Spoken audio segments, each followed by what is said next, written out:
액션 let's go 저 건물을 찾으러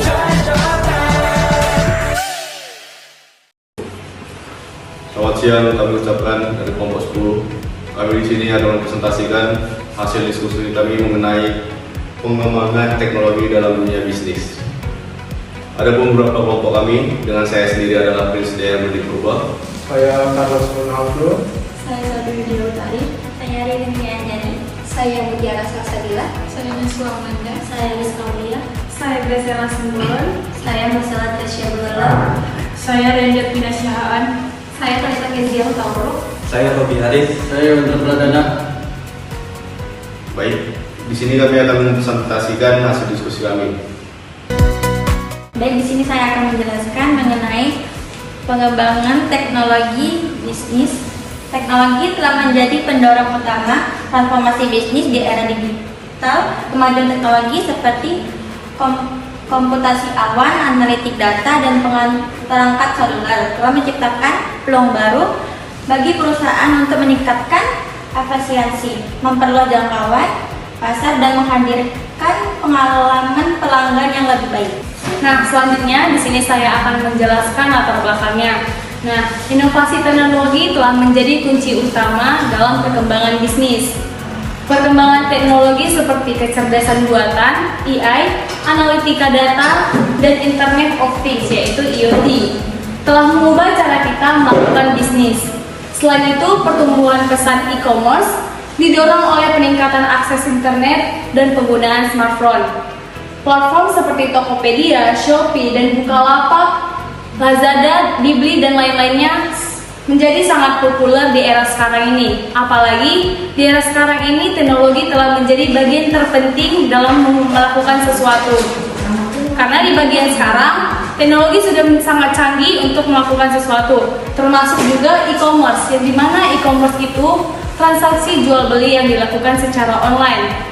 Platform e-commerce ini bisa juga pembayarannya bisa dilakukan secara ShopeePay, GoPay, OVO, Dana, biaya kredit maupun debit. Itulah penjelasan latar belakang. Baik, selanjutnya saya akan membahas mengenai dampak yang berkaitan dengan perkembangan bisnis. Yang pertama itu adalah pemasaran digital. Teknologi digital memungkinkan perusahaan untuk menjangkau audiens yang lebih luas dan melakukan pemasaran yang lebih sesuai dengan target. Jadi di sini perusahaan-perusahaan tersebut dapat membagikan ataupun men-share mengenai produknya kepada audiens melalui seperti media-media sosial seperti Facebook, Instagram, Twitter, ataupun lain-lainnya. Di sini saya akan menjelaskan bagian e-commerce. E-commerce itu adalah perdagangan elektronik, memungkinkan perusahaan untuk menjual produk dan layanan secara online dan bisa juga untuk memperluas jangkauan pasar. Baik, di sini saya akan menjelaskan tentang otomatisasi. Banyak tugas yang sebelumnya dilakukan secara manual ini dapat diotomatisasikan menggunakan software dan sistem yang canggih. Ini meningkatkan produktivitas dan mengurangi kesalahan manusia. Otomatisasi dapat dilihat dalam bidang bisnis seperti dalam bidang produksi dan manufaktur, manajemen investasi, pemasaran, pelayanan pelanggan, keuangan, dan akuntansi. Selanjutnya bagian poin keempat, pengelolaan data. Teknologi memungkinkan perusahaan untuk mengumpulkan, menyimpan, dan menganalisis data dalam jumlah besar. Data ini dapat digunakan untuk membuat keputusan bisnis yang lebih baik. Baik, selanjutnya ada peningkatan inovasi produk dan layanan. Teknologi menjadi katalisator atau pendorong utama dalam menciptakan produk dan layanan baru. Misalnya teknologi 3D printing memungkinkan prototipe produk dibuat dengan cepat dan biaya rendah. Dalam sektor jasa, platform digital seperti layanan streaming atau aplikasi ride sharing telah menciptakan model bisnis baru yang mengubah cara konsumen menggunakan layanan. Berikut beberapa contoh perusahaan yang berhasil mengintegrasikan teknologi dalam bisnisnya. Yang pertama ada Tokopedia, yang kedua ada Goto, yang ketiga ada Netflix. Dengan demikian, teknologi menjadi pendorong utama dalam meningkatkan inovasi produk dan layanan, serta memperluas kesempatan bisnis. Saya akan menjelaskan tentang tren kecerdasan buatan dalam HR dan rekrutmen. AI digunakan untuk menyaring kandidat, menganalisis kinerja karyawan, dan memberikan rekomendasi pengembangan karir. Proses penyaringan yang biasanya memakan waktu berhari-hari dapat dilakukan dalam hitungan menit sehingga tim HR dapat fokus pada tugas-tugas yang lebih strategis. Di sini saya akan menjelaskan tentang keuntungan. Keuntungan yang pertama adalah meningkatkan efisiensi dan efektivitas.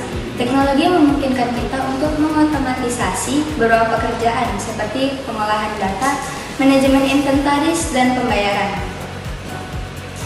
Yang kedua adalah pengurangan biaya operasional. Teknologi juga membantu kita mengurangi biaya yang tidak diperlukan. Contohnya, penggunaan perangkat lunak berbasis cloud dapat mengurangi kebutuhan infrastruktur fisik seperti kebutuhan ruang kantor yang cukup luas. Keuntungan yang ketiga adalah meningkatkan visibilitas dan transparansi. Teknologi menyediakan data secara real-time sehingga perusahaan dapat memantau operasional penjualan dan kinerja secara menyeluruh. Keuntungan yang keempat adalah peningkatan kecepatan pengiriman dan responsivitas. Dalam era digital, teknologi memungkinkan bisnis merespon kebutuhan pelanggan secara cepat. Contohnya e-commerce yang menggunakan sistem logistik modern dapat mengirimkan produk dalam hitungan jam atau hari. Selain itu, teknologi seperti chatbot dan AI juga dapat merespon pelanggan dengan cepat dan juga dalam skala yang cukup besar. Baik, itu dia keuntungan yang dapat kita dapatkan. Tantangan yang pertama ada biaya. Implementasi teknologi baru seringkali memerlukan investasi besar yang mungkin tidak terjangkau oleh semua bisnis, terutama usaha kecil dan menengah. Yang kedua yaitu ada tantangan keamanan cyber.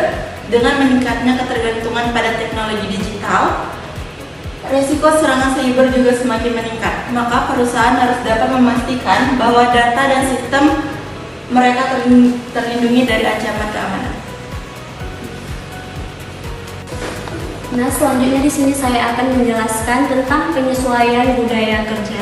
Nah, di mana perubahan teknologi sering memerlukan penyesuaian dalam budaya kerja perusahaan. Nah, karyawan mungkin memerlukan pelatihan tambahan untuk beradaptasi dengan sistem baru. Dari beberapa penjelasan sebelumnya dapat disimpulkan bahwa teknologi telah menjadi faktor kunci dalam memperkuat daya saing bisnis di era digital saat ini dengan memanfaatkan teknologi untuk otomatisasi, analisis data, pemasaran digital, inovasi produk, dan jangkauan pasar dan pengalaman pelanggan. Hal tersebut dapat meningkatkan efisiensi dalam berbisnis. Perusahaan yang mampu beradaptasi dengan cepat, memanfaatkan teknologi secara efektif akan memiliki keunggulan kompetitif yang signifikan di pasar global saat ini. Baik, sekian presentasi dari kami kelompok 10. Kiranya kita dapat mengetahui bagaimana bisnis kita dapat berjalan sesuai dengan perkembangan zaman. Sekian dari kami. Terima kasih.